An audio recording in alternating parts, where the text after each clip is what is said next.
Hello everyone, and welcome to the latest video in our series exploring the 6 areas of ESG that we think are priorities for businesses right now. In this video, we're talking about net zero, what it means for businesses, how the regulatory landscape is shifting, and the legal implications that businesses and decision makers need to consider now and in the future. So what is net zero and why is it important? Net zero is the legal commitment by the UK to reduce by 2050 its net UK territorial carbon account by 100%. When compared to 1990 levels. In short, the aim is to ensure that through a combination of emissions reductions and offsetting of unavoidable emissions, the UK has a net zero greenhouse gas position by 2050.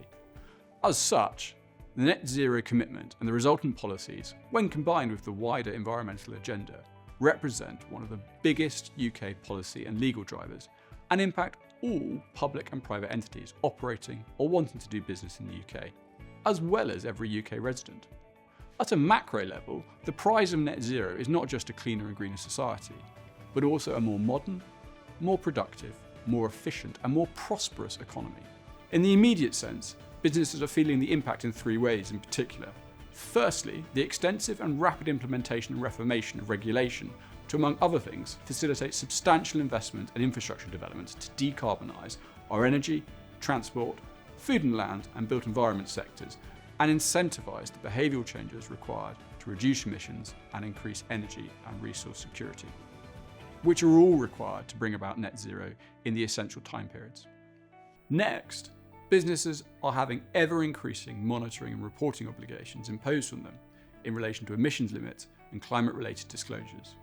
For example, in the UK, large companies are required to report on their carbon emissions under the Streamlined Energy and Carbon Reporting Framework, with listed companies also required to make climate-related financial disclosures under the FCA listing rules, with non-compliance potentially leading to significant penalties, reputational damage, or even litigation.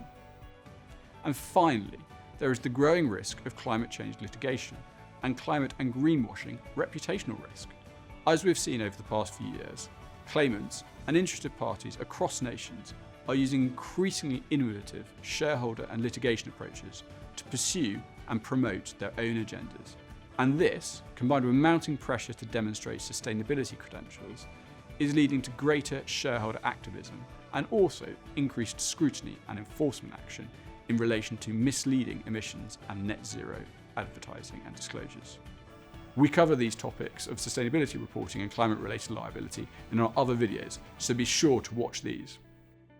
Summing up then, the net zero commitment represents an exceptional business opportunity that is likely to create high-skilled, long-term employment across all of the UK and be a driving factor in bridging the employment and productivity gap between London and the rest of the UK. And we are seeing this ourselves on a daily basis in the work our cutting-edge, cross-sector net zero legal solutions team are involved with.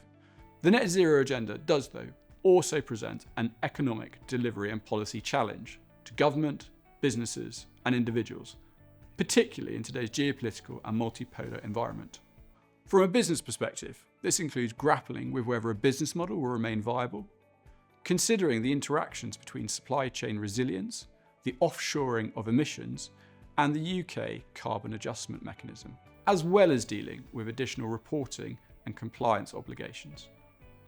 In short, the C-suite of businesses now need to engage and navigate the complex net zero regulatory and policy position and scrutinise their business's supply chains to minimise any disadvantageous business impact and maximise returns, irrespective of a company's business activity and the C-suite's own policy beliefs.